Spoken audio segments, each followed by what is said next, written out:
pụtakwano. Hey Chineke, nganga iribad, nganga iribad, nganga iribad. I am all my boys the one jolly. Hey, kending nganga. Hey.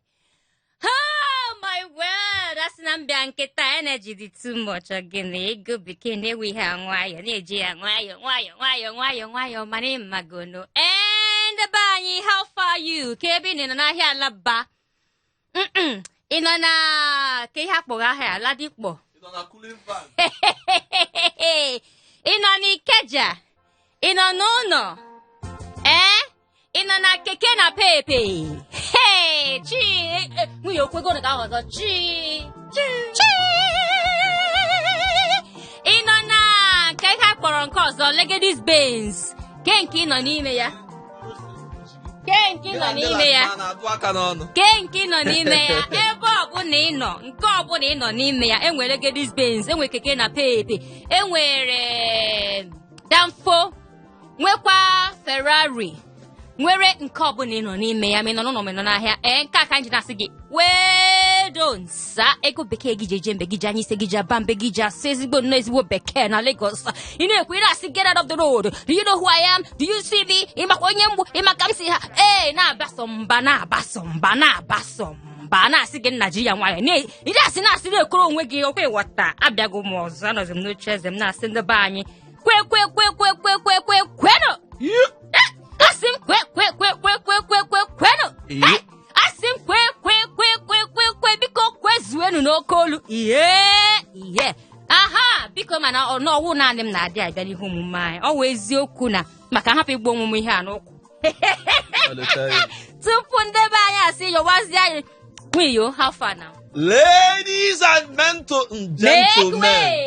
gentlemen ọ nọ n'ilo enwere oche ọkwọta enwere oche na-abata anyị ada-agba tiketi n'ebe a anyị ada-agba tiketi nganga ụgbọma na-efe efe anyị banyere ala ihe anyị bụ salịbọ moto anyị bụ one way trafigetọ road safety ada akwụsị ya nganga igbo nwanna ya banye go nke ikpeazụ a 5G network ịdọnye ilu olewa anyị 33 kV mkpọrụ ngwa ya so na-ebịa iso ige ntị nganga igbo radio show hot 93.3 FM wiyo na ego bekee bụ ndị anwụ na-eme gị obi ụtọ Tuesday, Thursday na Saturday nwanne ekele ọlụ eke gị nwa nọ na alaba na-achụ nke gị ghọtago na-ede invoice mụnwa nọkwa n'ime nganga anyị nọ n'ime nganga na-edekwa invoice nke anyị invoice obi anwụrụ ghọtago na ebe iwelu ya o style ka anyị kpọọ regista ndị Ikeja ọbịa mba ya ọ eme full line na ma na abịa Lekki ọbịa Alaba abịa Ikoyi ha abịa Ogun steeti ndị Ogijo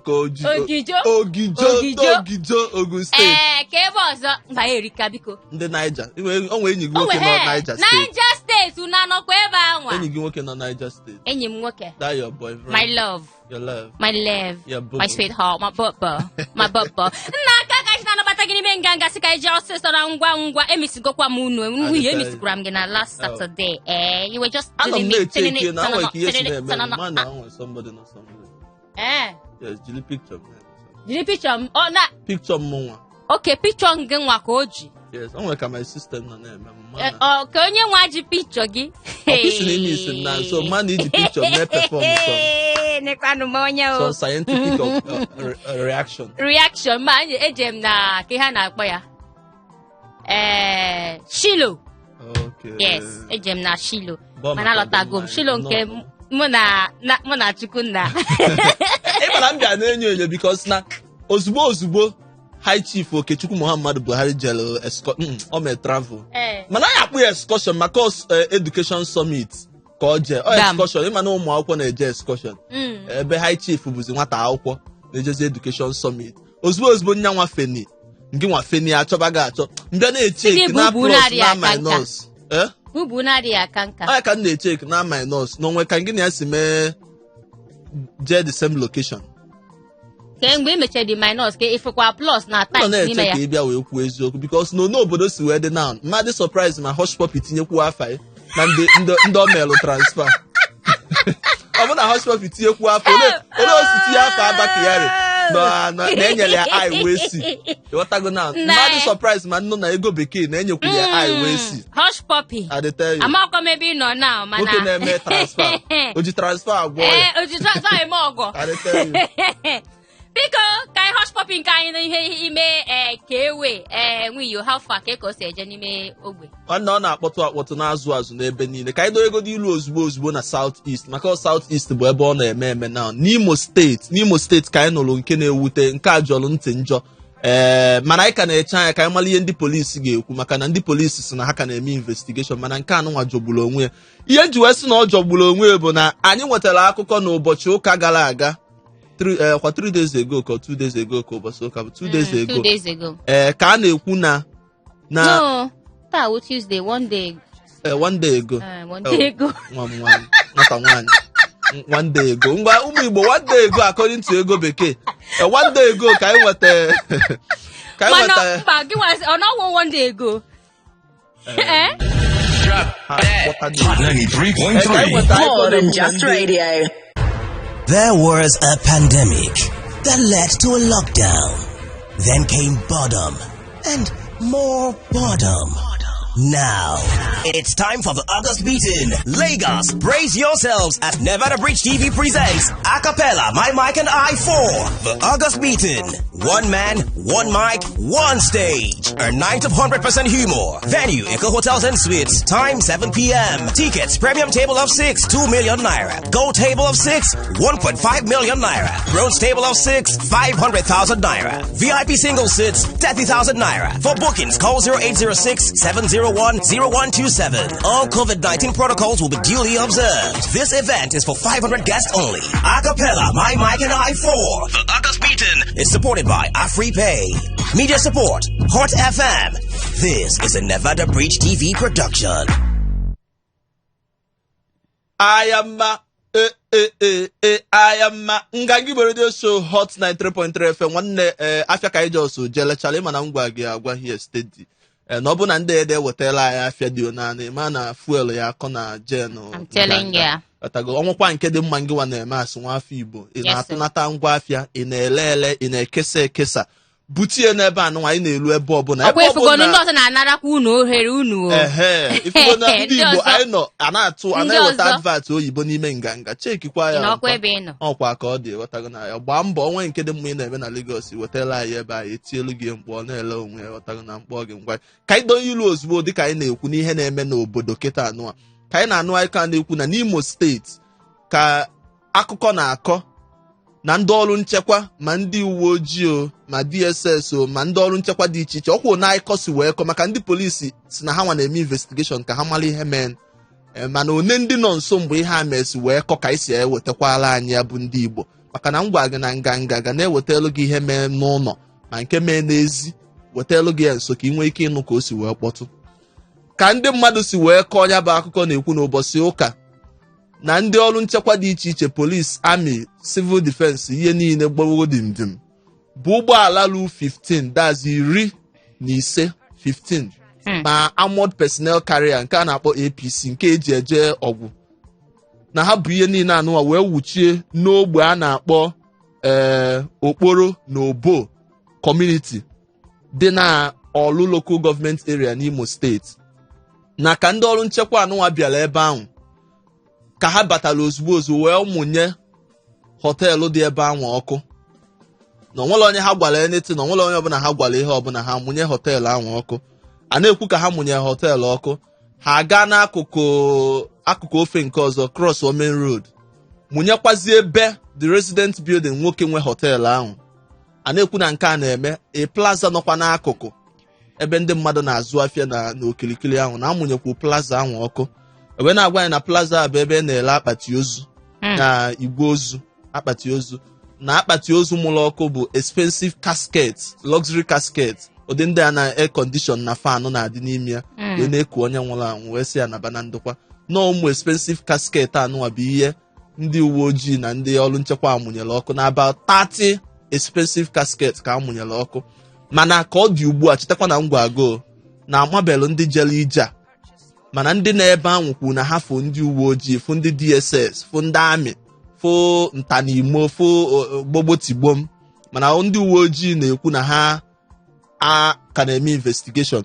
Ewe na-ekwu na afa nwoke nwe ya bụ họteelụ ebe ihe anụnwa kpọtụ bụ High Chief Chinonso Ụba na onyanwa bụ ihe nwe họteelụ a nwekwa ụlọ nke amụrụ ọkụ, mana nwere onye mma ihe o melụ ndị ọrụ nchekwa ji wee bata wee mụnye biya ọkụ. Mana asọnwụ ihe nchọ ịjụ gị, ndị polisi na ha ka na-eme investigeshon. Ịma na investigeshon ada agwụ n'ala anyị bụ Nigeria. A ka na-eme investigeshon after how many hours? Ihe a mere on Sunday gaa polisi na-eme investigeshon ha ekwubela okwu. Monday gaa polisi na-eme investigeshon ha ekwubela okwu. And ekwu na mmadụ na-abụ na agbagbukwa mmadụ na-abịa in the process. Tuesday na-achọ ịga polisi ka na-eme investigeshon. Mana ọsọsọ onwe kịta ka esi wee sị na nke a memo nke ifo polisi amachapụta ozugbo investigeshon ebe ya nkenke ọ dị ya na-akpọ jifi. Mana nwa o nwere nche eju gị na ekwu na nwa amadi anụnwa nọ amụnye họteelụ ya ọkụ mụnyekwa obi ya ọkụ. And the icon dị n'ebe ahụ ndị bigasị n'okilikili a na-akọ na-ekwu amalụ m na ndị ọ bụ ndị a na-akpọ unknown gunmen na ha eme mbụ armored personnel carrier wee bịa. Armored personnel carrier bụ ngwa ọgwụ ndị ama na ọsọsọ ndị ọrụ nchekwa nwee. Nwesịgịrị ka m jụọ gị, enwere ebe iwu obodo anyị maọbụ ihe nwere ike imegide obodo asị na ndị uwe ojii bịara ihe mụnyebezi ebe mmadụ ọkụ?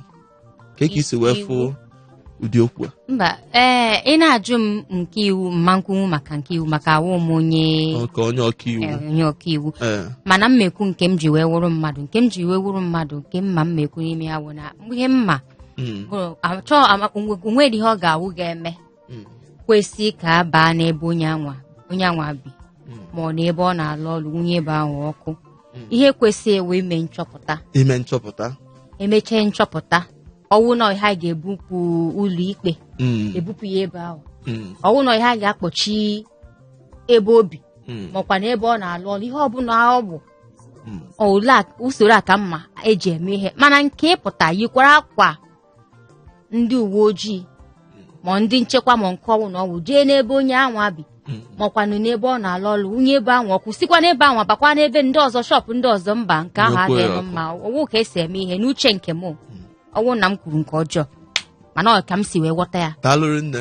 Ihe dịgodi na ya bụ na ihe na-eche ndị uwe ojii ọ bụ na ebe a gwara ya na ha ka na-eme investigeshon na ihe na-eche ha. Nke a bụ nkwa anyị na-ekwe ndị nganga na ihe na-eche ha mgbe ọbụla ha ji mesi investigeshon ka ha gwa anyị nke bụ eziokwu na ndị uwe ojii jere ije a ka ọ ndị amị ka ọ na ọbụla ndị nchekwa chacha ihe niile a bụ ndị uwe ojii ya asa ya mgbe ha mesi investigeshon. Ọzọ anyị na-anụ na-emekwa n'ala Igbo na South East bụ na chairman ndị aka na-achị steeti niile dị na South East bụ gọvanọ Dave Umahi aka na-achị Ebonyi steeti ka ndị nta akụkọ na-ajụ ya ajụjụ ụnyaahụ wee jụọ ya nna anyị ukwu na ịgwara anyị na ịpụ na PDP maka na PDP achọrọ inye ndị Igbo presidency. Iwe gwa anyị na APC ekwego nkwa na ha ya enye ndị Igbo presidency. Na kịta ịnọgo na APC na ịnọgo ihe dịka ọnwa one ma one 4 to 5 months na APC a na-akwadozikwa inye ndị Igbo presidency. Ọga anyị Dave Umahi wee sị na-abịa n'ihe gbasara Igbo presidency nọ n'aka Chukwu ka ọ dị, ọ bụzi n'aka APC nọ n'aka Chukwu ka ọ dị. Mgbe m nụrụ nke a wee sị nna ha mpa ị na-achọzi ili ya eli maka na ị gwara anyị mgbe ị na-aba APC na APC ekwego nkwa na ha ya enye ndị Igbo presidency. Ịbanyezie APC a na-ajụzi gị ka o si adị ọ na-adabazikwa onye esi wee kpaa ya na 2023 APC a enyezikwa onye Igbo ka ọ bụrụ president Nigeria. Ịgwazi anyị nọ n'aka Chukwu ka ọ dị. Chukwu abụ onye APC asaka njugodi gị Chukwu oji membership card ndị APC mkpọ gị gwago ajụjụ ga-akpa ma ka mkpalụ nke ikpeazụ ebe ejizi a na-emezi politiks asie nọ n'aka Chukwu ka ọ dị ka anyị mara amalụ n'oge. A ga-ajụkwa maazị a ka ma Chukwu ọ bụzi onye APC. Ajụjụ ọzọ a ga-ajụkwa ya awụ biko ịsọ ka anyị bazie na spiritus spiritus ka anyị mewezie ekpere emezie fasting and prayer. Ajụkwa ya ọzọ how many days ka anyị ga-eji eme fasting and prayer? 40 days and 40 nights. Akọwa ya ka o daa ya. 20 days half of 40 and 20 nights ka a day. ọ kọwaziela anyị maka ọtụtụ oge ịma otu ndị politicians anyị ji alụ na a na-eji two sides of their mouth ekwu ma amakwa nke o mere ebe anwa mana nke mmawụ na onwe ụfọdụ ajụjụ ekwesịrị ka ajụọ nwoke ma anọ ntị na anyị fụrụ ya anya ọsịsa ya ma ndị ọkwa ịghọta nke mma mma ekwu n'ime ya ọgwụgwọ so na ihe anọ na-echegodo anyị echegodo na mgbe ọ pụtazi wee kọwa ọfụma correct nke ọzọ dị ka ibie bụ na ozi anyị na-enweta na ama egwuregwu Tokyo Olympic ka a na-ekwu na ofu nwa afọ Naijiria Ese Brume bụ onye izi nwetagolo medal bronze medal anya ọgba fort na long jump nwata nwaanyị n'ihe niile Naijiria ezijere ebe a so nyanwa bụ onye nke megolo ọfụma sofa o mere ọfụma ọ gbatala ya fort ya daalụ so anyị na-asị ya jisi ike ya thank you for ịgbatala ya fort ọ dịkwa izi so n'ebe a ka mụ ya agbagodi parking kpochiligodi baya si dekwa ngwa ka ị na-agba parking ekpochiri ka anyị gwakwa ndebe anyị ozi a na-abịa ọnụnwa nwe ya ga-enu ntị nke nụrụ ya nke a ozi egwu ka m na-akụziri ndebe anyị si bute ngwaahịa gị ebe a aha ama m na onye a gwara anụgo n'ihe a na-ekwu si ka ije n'ihe gbasakwa ahịa na-ekwu maka ya kwa ịghọta ihe anyị ga na-ekwu maka ya taa bụ ihe gbasakwa azụmahịa na Lagos dịka anyị na-adị agwaba unu ihe niile anyị na-akpa na nganga onye ọbụla ọsọ gị ji wee chee ya ọ ihe gbasa ndị be anyị ọkwa ịghọta ma ọ gbasaa gị ma o metụ gị hapụ na onwe ihe gbasa nganga ebe ahụ ọkwa ịghọta onwe ihe gbasa anyị cha ya rie enye na m akwa ịghọta mana ọ gbasa nganga biko eriche anwala rie ya so naanị gị asị m ka ihe m kwuru na ọ gbasa ndị be anyị ọ gbasa nganga kwa nke ndị be anyị ọ gbasa ndị be anyị si ericha n'ihe anwa n'ego bekee kwesịrị ka ọ kpọnye iru dị ya kwa ịghọta si ka anyị jee n'ime Ladipo now nọ ebe anyị na-akpọnye iru onwe akụkọ na-aba anyị ntị o kwebeghị m nghọta asị na-akpọchi Ladipo ụfọdụ esi na-akpọchiri ọwụcha Ladipo niile ka akpọchi n'ụfọdụ ebe n'ime Ladipo ka akpọchi ụfọdụ esi n'ebe niile na Ladipo ka akpọchi kee ihe na-ese kee ihe wu nsogbu ihe a ka anyị na-akpa taa maka na ijee n'ahịa Ladipo nwunye ọkọwụmasị ndị be anyị nọ n'ahịa Ladipo ọfụma ịjụọ m ka m kwueri masị nọ ndị be anyị juru Ladipo icheta na onwe mgbe eje na Ladipo ọkwa na last month ka last 2 months ka anyị asị na esi na akwa baa na nke ọzọ agbawazi egbe agba egbe egbuo mmadụ eme nke ahịa Ladipo a na-ekwukwu okwu ya the same Ladipo na-eje Ladipo na awa ka ihe na-emezi apụtazi ugbu a asị na akpọchi Ladipo mgbe anyị si ka anyị mee nchọpụta jụwa ajụjụ a na-asị anyị na ọ dị ka na-asị na ndị Ladipo na-eme ka ihe deti ndị be anyị isi m kwuwe mmasị na ndị be anyị kwa ndị na-edo ụcha amakwa m nkwuche ihe a ịbatazie taa ọwụ na m tụrụ asị gasị m na ada bekee were ya nwayọọ ọ asị ka eto ndị be anyị anaghị edo ụcha ọwụ nọkwa n'eziokwu ka m kwuru ikwukwe otu ahụ nọ eziokwu na ihe m kwuru nọ eziokwu mana nke ịpụta sị na akpọchi Ladipo n'ụdị na gịnị eme na ndị n'ebe ahụ anaghị edo Ladipo ụcha onwekwa ka m si wee nụ na asị na ọ dịka Sunday ka Saturday ka I can't remember ka asị na ofu onye bụ deti ga-akpọchi ofu ụzọ nọ n'ime Ladipo azine ịghọta aka nọkwa na-ekwu nke anwa ndị uniform abata mechie Ladipo ndị be anyị ajụjụ anyị jiri bịa taa n'ime nganga nwoke ihe na-eme na Ladipo ọ taa ka ebidoro kwuwe maka okwu deti sịrị deta sịrị na ndị be anyị n'ebe ahụ anaghị edo ụcha na anaghị eme ebe ahụ ka ọ dị ụcha ajụjụ erika mana nke kakọta nọ n'iru uwu ka ihe ma eji wee kpọchie Ladikpo. Ngwa ọwụ na ị nọ n'ahịa Ladikpo, ma na ịma mmadụ nọ n'ahịa Ladikpo, ma na ihe anyị na-akọta na orugo gị na ntị na ọ bago gị na ntị na onwe ka isi wee n'ihe ọbụla gbasara ya ịchọ itinye ọnụ n'ime ya, ị ga-akpọ na anyị. Ọwụ na ị na-abịa n'ihe omume anyị nganga, ị ga-ejigori nọmba anyị ma ọkwa nke awụ nke izizi gị 081 wakara ekwentị anyị 82426591. Ahịa Ladikpo wo ya bụrụ na ị nọgharị ahịa ebe ahụ, ị ga-enwerịrị nwanne nwoke nwere nwanne nwaanyị, ị ga-enwerịrị onye nọ ebe ahụ wụ nwa afọ Igbo na-ere ahịa ka ihe meji wee kpọchie ahịa ahụ 08182426591. ka wakara ekwentị anyị sị ka bụ eziokwu ugbu a na-anụkwa n'onu ndebe anyị. Hello. Hello. Ehihie ọma. Good afternoon. Ehihie ọma sa. Manti. Oh, Nke na-etinye ma na anti. Mama ka nke iso kwado nke ikpeazụ. Aha m bụ Ijawele. Ijawele. Aha ọma. Aha ejeje mba. Yeah. Correct. No. Ije amaka. Okay, man. Yeah, a na-ekwu gbasara Ladikpo. Oh. Ijawele. Network asị gị ije mbụ asị gị netwọk Ijawele hapụ ị ga-akpọkwa ọzọ 08182 42659 maka iji okwu n'ọnụ and ọ ya amasị m ka ikwupụta okwu anyị na-ekwu. Hello. Hello, how are you? I'm fine. Oh, hello. Hello. Anọ m anụ gị na-eje n'iru. Hello. Hello. Hello, anyị na-anụ ihe na-ekwu. Ama mkpọchi ahịa Ladikpo bịakwa kpọchi ya netwọk ọmanwọk ọ gaghị alụ ọlụ. Biko hapụ ndebe anyị ka ha bata kwuo ihe dị ha n'obi. Hello. Hello. Ehihie ọma.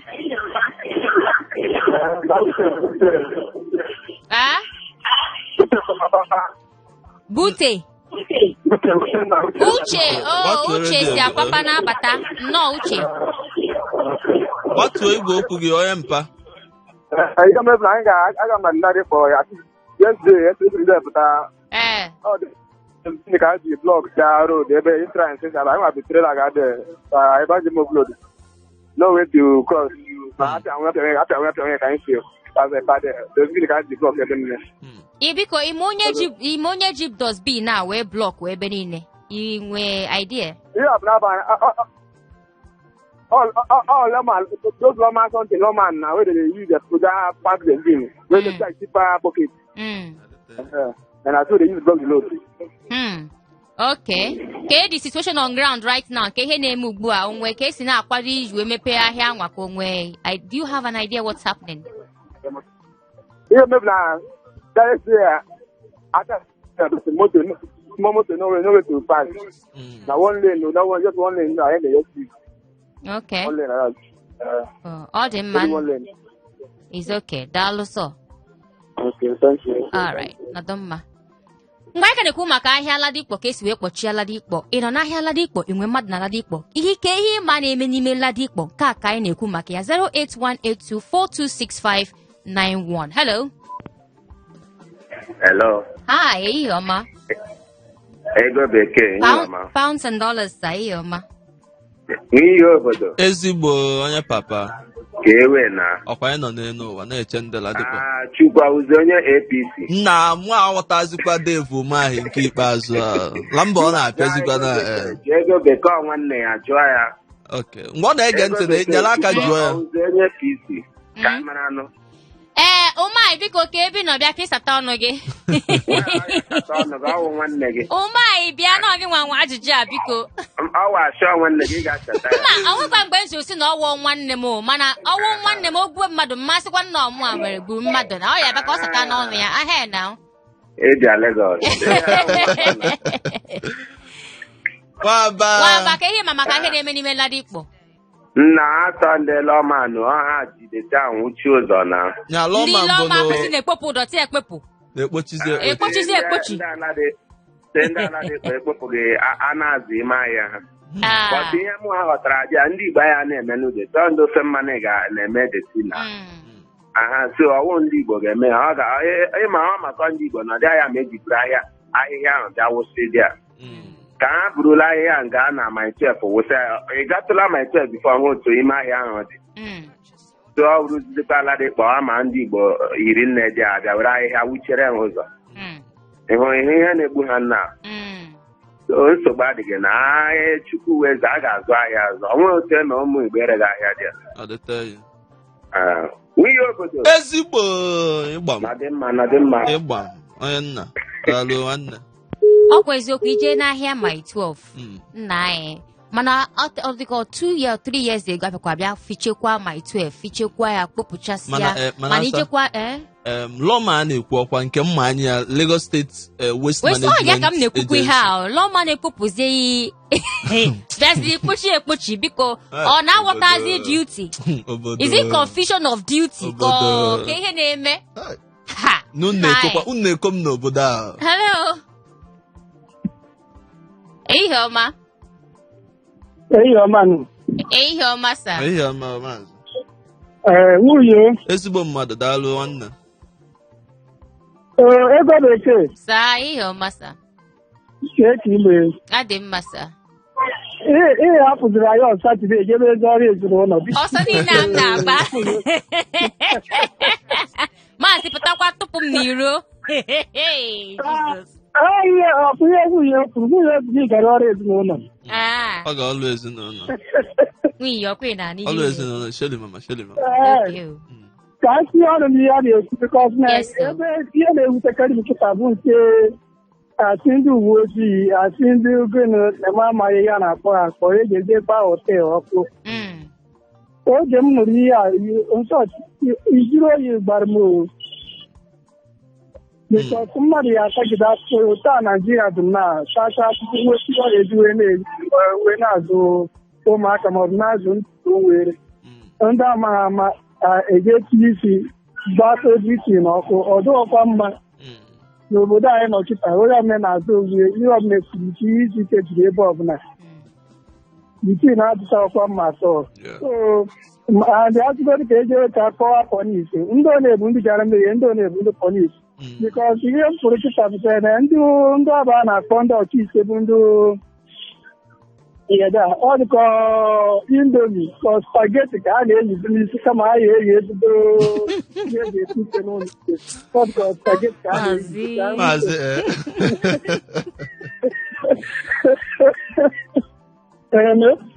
maazị na-eje n'iru aka m na-ekwu bikọs na-etuche m eme ọkụ otu ihe ghara m nke ntị na-ekwu ya o nwere ka o si megba sọntat iwe a na-ewe m na dis ana m ekwu meke m kwesịrị ikwu meke m ekwesịrị ikwu so n'ihe gbasara nke na-adịkpọ na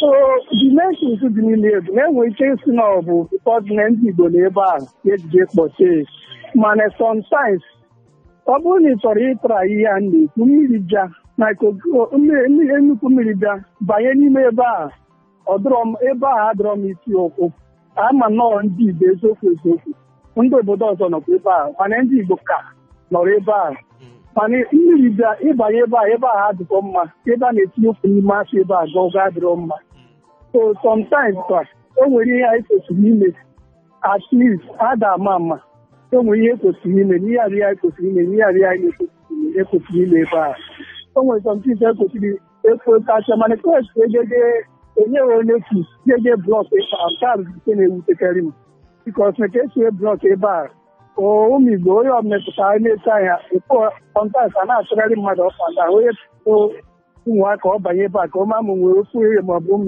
iyi bụ ọya ewu nke ka ore ewu onwe ike ego na a na-achụgharị ọfanda na-achọ ife onye ọbụla onwe onye a chọrọ ife ebe a so mana ihe kwesịrị ime ihe kwesịrị ime na ebe ọbụla onye nọ na-achọta ego nri ise gị ihe na-abara gị uru kwesịrị idebe ebe ahụ ọcha ghọtara ihe mere ọ bụ na sometimes ọ ihe m ji anya m fụ ka m na-eji ka esi blọk ya dụrọ mma mana ndị na ebe ahụ o nwere sometimes m banye ka ebe a si ka esi na-ahapụ ebe a sometimes ọ dị mma daalụrị na maazị Daalụ. Daalụ. Onye na-eme anyị oge ahụ nwere Chukwu gọzie unu. Gọzikwazie ebe. FM abịaga ndị ọbịago. Confirm. Chineke ya na-emepe ụzọ ya na-agakwa n'ihu n'aha Jizọs. Amen. Anyị ekwechiligo Ndị ọbụla niile na-eje nganga Igbo. Chineke ya agọzie ya n'aha Jizọs. Ma ndị na-akpọ ma ndị na-ada akpọ. Onye nwaanyị nọnyere ha. Na ekwere bara uru ise. Ọ bụrụ na ọ bụla na-echebago okwu n'ụlọ aka m ije gbatalụ gị fọm mana Ọdụmma maazị. ọ dịgo ka ọ dị. Ọdụmma Yes. Ajụjụ erika ga na-ajụ ndị nọ n'ime ahịa Ladipo. Nke a ọ nke izizi ihe a na-eme echigo ha warning na mbụ ka ọ na-ajọsọ pụta mee ụdịrị ha ọ na ha nwa anaghị eme environmental sanitation na anaghị efichi ahịa Ladipo. mana asa dịka onye mụ na ya nọ na-ekwu onye na-azụ afịa na Ladipo mana m gwara ya ka o tinyela ya ala ukwu okwu ọsị m mba na amalụ ndị a na-eze n'obodo nwee ka o si dị kịta na mana ihe ọgwụ amụ off the record nwee ka esi na off the camera ọgwụ amụ na ndị lọma na-ekwu na Ladipo na-elu deti ma ọ na ọda adị ọcha nọkwa lọma na anaghị ego nọkwa ha na-akwụ tax na-akwụ fees to lọma maka environmental kedụzi ka ị ga-esi kwụcha mmadụ ụgwọ ya dobelu gị gburugburu ọcha onye ahụ apụtakwazie si na gị nwakwụrụ ụgwọ ada edobe gburugburu ọcha na ka o si saa amịa mụnwa nọdụkwazi ebe m nọ na-eche maka na mma n'ime afịa niile na-akwụ ụgwọ dị iche iche ma lụọ ma fee ma electricity ma mmiri mgbe ụfọdụ mmiri ama ndịkwa n'ime afịa mana a na-etinyesi na ndị mmadụ so a ga-enebi anya Lagos steeti gọọmenti gbatala ụmụ Igbo ọsọ enyemaka dịka mụ na ndị ọhaneze ndị Igbo na-ekwu ụnyaahụ kwazi ha nwa na-agwakwa m na ha na-agba mbọ ịfụ na enebala okwu ahụ anya anyị gbalụ mbọ ịfụ na onwe onye anyị edute nwa ebe ihe dịka chairman Ladipo mana mbọ niile anyị gba enwere ihe ọmịta anya ka m ji na-asị ọwụ nọ na onwe nke dabaranụ akpọta ya ebe a ihe nchọpụta na ọ dịzi ka onye ọbụla na-atụ ụjọ eme bịasị asị na oge kwu n'ọnụ gị ka a nọrọ ya kemgbe ya atụla ụjọ a wee lue what is what doing onye ọbụla na-adozi na-ahapụ ihe a ma ọ bụrụ na Jehova abịa ka ọ nwụọla ndị mmehie dịka ego bekee ka onye ga-anwụ ọnwụ nwa there must be somebody that will carry the mantle gbaba ọsọ ndị ọzọ na-eso ya n'azụ so onwe ihe dịka who is going to be the Messiah mmadụ niile na-achọ biko hapụ okwu a alọba m Fino. Hello. Ọma sir. Ọbanego. Ọbatago. Ọbalugo. $1,000. One and only sir. N'ihi obodo. Ezigbo mmadụ enyekere pọtọ. Mpake. Ịgbaka ịgba onye egwu. Clinton na-egwu. No, you're Mark Clinton. Clinton ọ dị ka ije antinenta ka ọmụgwọ ke nke ije. Mba, agbadara m ala Igbo, agbadara m ala Promised Land. Oke ịgbadara n'Igbo ha sị maka na ebi agba skas igotekwala ya ọka na ube n'ọkpa n'ọkpa onwe iwetekwala ya bụlọ ikwue n'ọnụ ọ dịkwa iwenetalukwala ya Internet. Onye ụwa nnọọ rinne onwe ezigbo mmadụ nnọọ na-aka isi n'isikwa gị nwanne a na-ekere m onye ukwu ma onye nta ma nwoke ma nwaanyị onye ukwu mmadụ onye nta mma ise agabere batara ya esobe ya mana kịta anụ m banyere ebe m ya na-anụ ka ọ na-ekwu gbasara Ladipo ya na ọbịa ahụ na nke ezuru nghọta ma Ladipo nsogbu enwere apụtụ bifọ mgbe agbadobe mmadụ ndị uwe ojii pụtara sị na eme onye egburu data eme onye egburu kịta anụ ndị PSC were kpochiri ụzọ ihe niile a na-awa aka one-side panel ya aka ọbịa ndị Igbo n'ọbịa amaghị agụchi wee dị United wee sọpọtụ onwe ha everything ga-adị okere nke ọzọ ya na ọ ndị obodo a ga-ebute ọgba aghara abịa ka m si wee sị ya eme ka ndị Igbo na-azụ afịa bịa ya na o mekwere ebe na-agụchi United n'ofu obi everything ga-adị mma because ndị Yoruba na-atọ ka esi were mee ha something mee ha ịkpasu ihe weda place abịa na ndị Igbo jidere anyị a na-atọ enweghị chimote na-apụta nkele ndị njem na ọtụtụ daalụrụ na ezigbo mmadụ 081824265 ka ọkwa akara ekwentị anyị ọ bụrụ na ị na-agbalị isi ebe ahụ abata ọ dịka ụzọ kpọchiri akpọchi na hold up dị ebe ahụ erika biko baa na WhatsApp nọmba anyị 070-800-51850 ụzọ ahụ ga-adị free open ọ dịka mgbe emechiri Third Mainland Bridge a na-enyezi escape route nwa nke ahụ escape route 070-800-518 sọnsọ ozi ka ị ga-ezite ebe ahụ. Hello. Hello, ihe ọma nwoke ọma. Yeah, good afternoon, ego bekee. $1,000 no.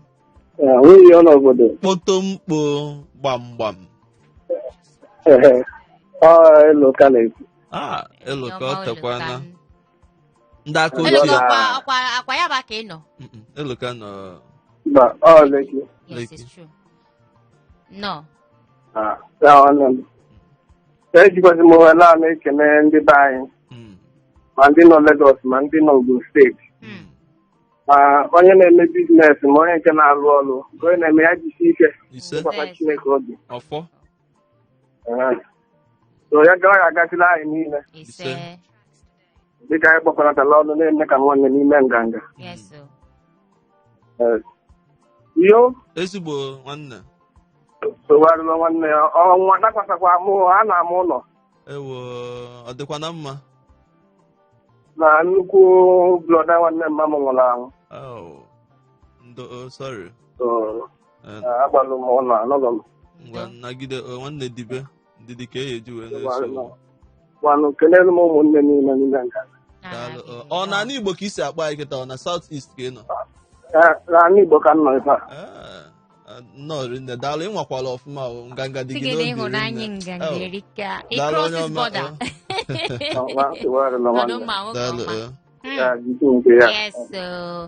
si nwere ihe karịrị nganga biko rie ya enyela m rie ya enyela m rie ya enyela m inyere ihe karịrị nganga Igbo rie ya enyela m rie ya enyela m rie ya enyela m ị nwere ihe karịrị nganga Igbo rie ya enyela m chai rie ya enyela m rie ya enyela m ị nwere ihe karịrị nganga Igbo na Lagos steeti mụ na gị nọ n'ime ya biko rie ihe anwa si enyela m cha cha cha cha ọmangodo m agụ achọ m. Hello. Hi, ihe ọma. Biko gbatụọ ka ihe ga-agụ ya. Ekwentị. Hello, gbatụọ redio gị o nwoke ọma. Ọnọdụ dị ya na.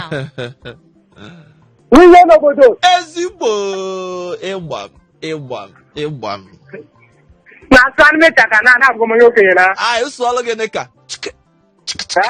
isi sụọlụ gị nịka sụọlụ mechaka na ịsụọlụ gị ịchaka wele oke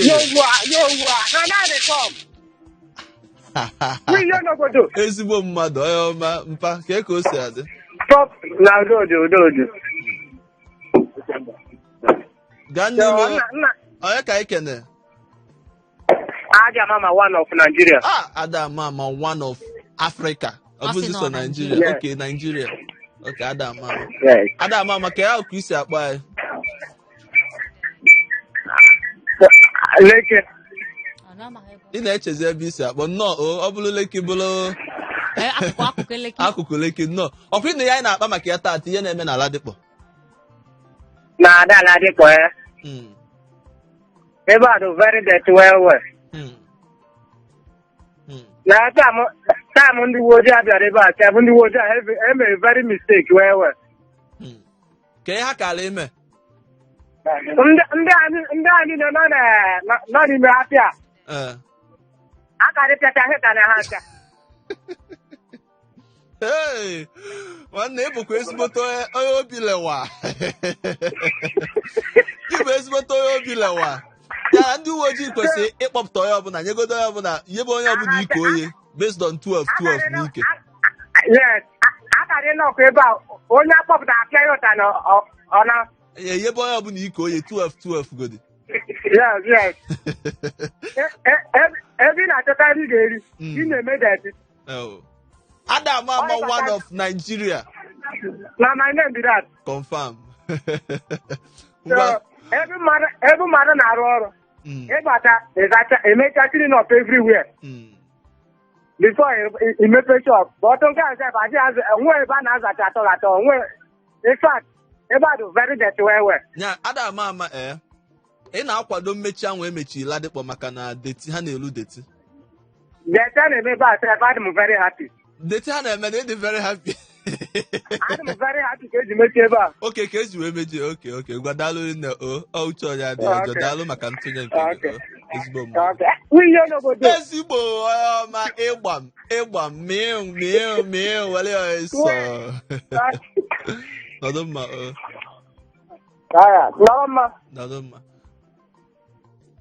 Nganga Igbo Radio Show Hot 93.3 FM. Nọ ya just nyekwa another angle. Nke ya bụ na ọbụdị sọsọ na-emechiri aka bụ problem. Ọ sị na ya n'idi ka ese onye ọbụla ọjọbọ. Mmadụ niile na-azụ afịa na Ladipo si ọpụta onye ọbụla se onye ọbụla tribal mark welu koboko. Nwanne ese ndị ebe a. Hey, nsogbu ụwa. Orika. Hello. Ehihie ọma. Iyo ma ada na-atụfu anụ. So naanị mụ just one and only. Ada $1, ada naira. Kem jigazi na ahụ Turkey walk. Ọ ga-adị gị na mma. Ise. Iyo. Potokom. Ekenere m. Nwanne m nwa na-ekwuchale nwee. Ife. Confirm. Elekere m na kedu ka ekwesị anya ahụ. Nwanne ịnụgo ka esi na-ekwuzi na Ladipo by Koboko by 12. Inwe mmadụ na Ladipo. Ọma. Mba. Okay. Anyị kwere dị taa. Okay. Mana ịnụrụ ihe na-eme na Ladipo. Ịnụrụ ihe na-eme na Ladipo. Wapụrụ ahụ na nna anụ ya. Okay. Ka ihe ichekwa nọ maka ihe na-eme ebe ahụ. Ọ bụ na onye sigoro mgbe anyị hapụ n'isi na nwoke ka ọ wezụrụ nke ịkọchi ọnụ ahịa. Mgbe ndị mmadụ si eri nri. Nya ịkwado na mmechi emechiri ya dịrọ mma. Ọ dịrọ mma, o wee chọọ ka gị na-ekwu my mom. Okay, mana nwanne gwa akwa ya afago Adam Ama maka ịgbanye license. Hello, Miyo. Nwa ọma Chimo, mommy. Ke kwanu. Mommy anọkwa m ya na-ene anya gị. Ke ego bekee. Ego bekee na-ege ntị na-amụcharị na-enwesa obi aṅụrị. Ọkwa Lady Joe na-akpọ unu ihe a first time caller. Nnukwu nwaanyị Lady Joe. Agbara Igbo ji eme ọnụ. Nnukwute ada Igbo, ada ọkpọtọkwa ada Igbo. Nwaanyị ọma nnọọ rinne. Ọ bụ ihe m sị ka m kwe. Ihe m sị ka m kwe wụ na gbasara onye ahụ a mụrụ ụlọ ya ọkụ ma ọ wụ shọpụ ya. Ndị polisi ka na-eme investigate up to now. Kekwanụ asị na the man mere gịnị ka ihe ha sị na o mere ha sị ha abụọ na. Ha sị na ha ka na-eme investigeshọn n'ihe melụ na ihe kpatara o ji mee na ha mesị investigeshọn ha agwazi ọra na eze n'ihe si mee. Nna obodo anyị a nakwa atụ egwu ọ na-atụ anyị egwu ka nna agwakwago wee mgbe ha mechara investigate ọ ya ka anyị mara ihe dị man. Yes. Daalụ nnukwu ada Lady Joe.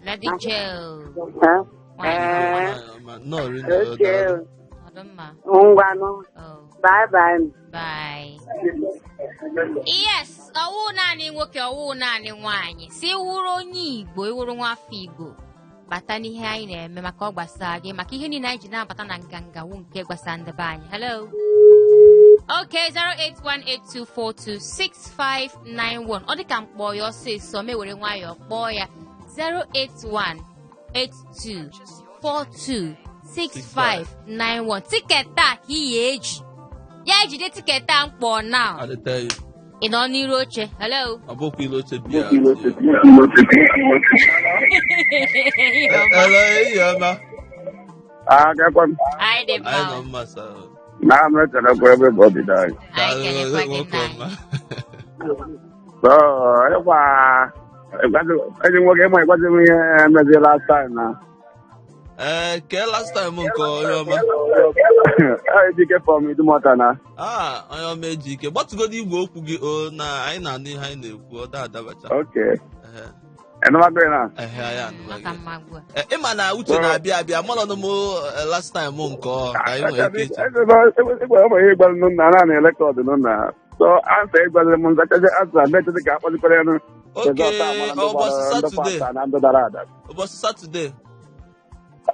On Saturday. Ịma na ndị polisi kasị eme investigeshon ka ndị jọjisi anyị kasị eme investigeshon. So ha sị m na ha ka na-eme investigeshon na ha mechakwuo ha agwa anyị.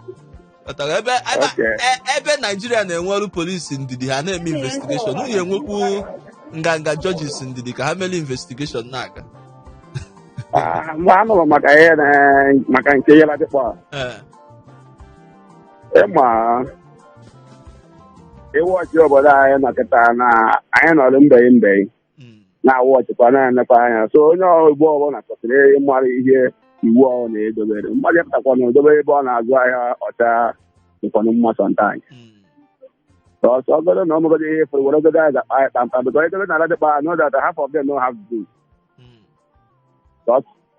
Mmadụ na-emekwa ọzọ ntụ ya na-eche ekwo mgbe ya abata ebe a gada asa mgbe awapụtakwa na azụ unu ji azagodo nnọọ abụgodo na mmanụ na-ete ebe a ịma the best thing bụ aiza n'ime Idumota anyị na ụmụ mgbe a na-anakọta asa anyị wepụtakwa na aiza anyị ji isiri anyị ji aza ya ọ ya ahụ awa light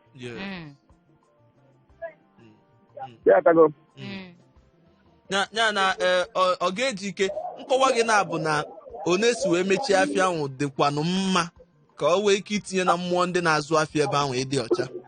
Titiere ha iwu na bishọp dị enwe aiza so nwebe ihe ofu ihe eji aka ọzọ ihe a pụtara onye abịa kwụochi ya chebe ha ya mere ya onye ka ya kpata na echebe ihe n'ihe ọ ghara ịbụ onye na-apịa na ya ụta advice ya na-enye eziokwu. So the unions na ebe a tinye iwu na bishọp nọ di ya ha nwegodo aiza ọzọ nwa onye idoro aiza dobe na be ma ya aza na ya aza. So ha advice ya enye ha mfọrọ dobe ya because Idumota anyị ebe a n'anya anyị nọ n'ọnụ ọgụgụ ha anyị ga-abụ iwu anyị nwa ji ha anyịkwa na ntụapụgo jụọ gị anyị zanye wee gotere na eti ibu ndamenta so ha tara jee na-agwagota nwee onye ndị na-agwara ha gota nwee onye ọbụla mmadụ na-ekwuru ya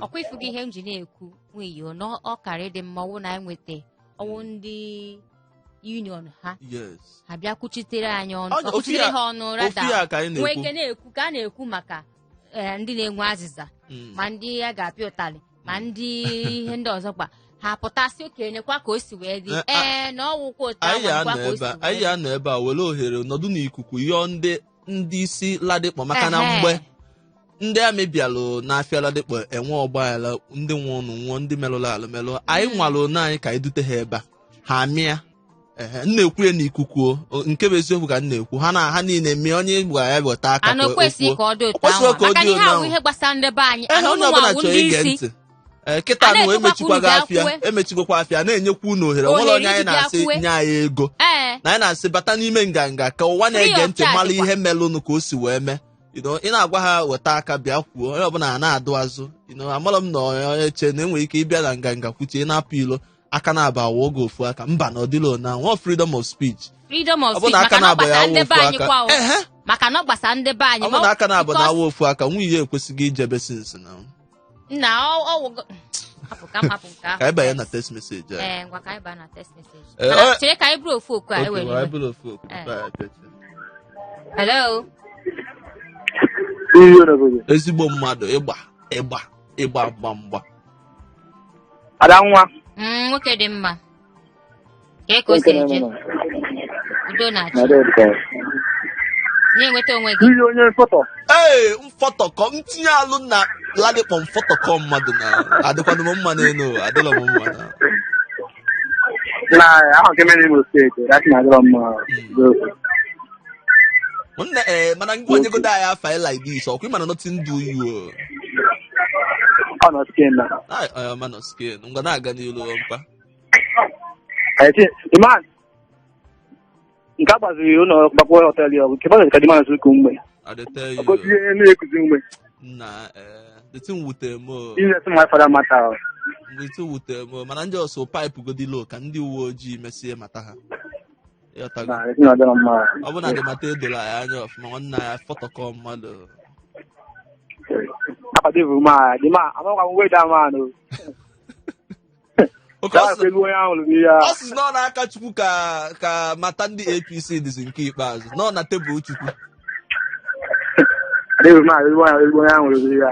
Mba achọrọ m ịma na ọbụla anwụrụ nke m na-eche ka ị na-ekwu maka ya. Yọtago na anwụrụ nke dị na kichin. Yọtago na mụ ajọs believe na ọbụla anwụrụ nke m na-eche ka ị na-akpọ ọga ya. Ọkwa chairman ndị South Governors Forum oke ịpụta na-asị na onye anwụrụ. Mana anwụrụ nke kichin ka m believe na ị na-ekwu maka ya. Ọ nwee iche ikwu maka Ladikpo maka oge anyị. Daalụ ezigbo mmadụ nọ skin. Daalụ onye ọma. Ezigbo ịgba m. Nwanne ịbụ ọkwụrụ ọkarịsịa. Taa ndị Ladikpo emenwụrụ. Nwanne onye si na ọbụla ya ntinye elu ga-alụ na Ladikpo ịfọtọkọrọ m mmadụ dị ya esi. Nọdụ mma.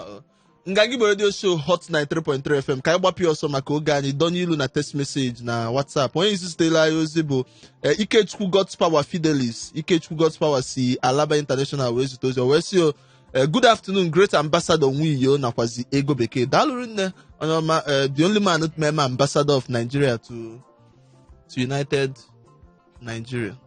O wee si na ihe gbasara ihe na-eme na Ladikpo na nke bụ eziokwu bụ na gọọmenti Lagos steeti achọbela ịgwa anyị eziokwu na ọbụla sọsọ maka deti ma ọ bụ ilu inyi ka gọọmenti Lagos steeti ji wee mechie ahịa Ladikpo ka ọ dị ugbu a na asị ya kwuo na o gosi na Lagos steeti gọọmenti chọrọ ịnapụta ụmụ Igbo ego n'ụzọ wuruwuru. O wee sị maka na ịbịa n'ahịa Mile 2 ma ọ bụ na Alaba ma ọ bụ n'akụkụ ebe ndị ọzọ a na-elegasị nri na ihe na-aba ndị mmadụ n'ọnụ na ị ga-ahụ na ha ka wee luo inyi daz na ha ka dị deti karịa Ladikpo anụnwa a na-ekwu kịta na-emechi n'ihe ji wee mechie Ladikpo bụ maka na ụmụ Igbo nọ ebe ahụ. O wee sị na ọ ga-amasị na ọ bụrụ mmasị anyị na anyị jiri aka anyị jee n'ahịa ndị niile anụnwa ọ kpọrọ aha na anyị ga-achọpụta na Ladikpo na-enwu ọcha na ahịa ndị ahụ na-elu deti. Daalụ nne onye ọma Fidelis. Nke ọzọ dị ebe a sị ehihie ọma adị Igbo niile nakwa Iyokuba na ama m na abago gị ahụ ọhụrụ Iyokuba na nakwa mmadụ niile n'ime nganga Igbo ekpere m na-ekpe n'isi onye ọbụla n'ọnwa Ọgọst nke a bụ ka Chineke gọzie anyị niile n'otu o nke ọma ka ikpere Chineke gọzie anyị nke a ka m jikwa na-asị ndị be anyị niile happy new month ọ sịkwa ote aka ọ dịwara njọ ọ ga-adị mma nke awụ Ngozi zitere nke ozi nke ahụ onye ọzọ si Ngozi na Nwiyo na ego bekee ekene m unu afa mbụ Ọbaino nwoke Ọnịcha Ado akpọrọ m Ladikpo kịta fana asị na udo dị na Ladikpo n'ebe niile dajuru adaju afịa n'azụ biko kpọọnụ igwe ka unu wete nke na-eme ọfụma na Ladikpo ọ ya ka m ji na-asị ọwụ na anyị nweta ndị na-anụ ahịa Ladikpo ha kara ịbịa mana ka hapụ ozi ka na-abata kọs ka na-abata mana oge abịago na njedebe maka ikere ọrụ eke anyị ga-abịa ka alawazie ihe niile fọzinụ ga-awụzi Tọzdee mgbe anyị ga-abịa ọzọ biko onye mfụ taa ka ego bekee fụkwa ya na Satọde onye ọbụla nọdụ mma Nwiyo nwanne ka emesịa Nganga Igbo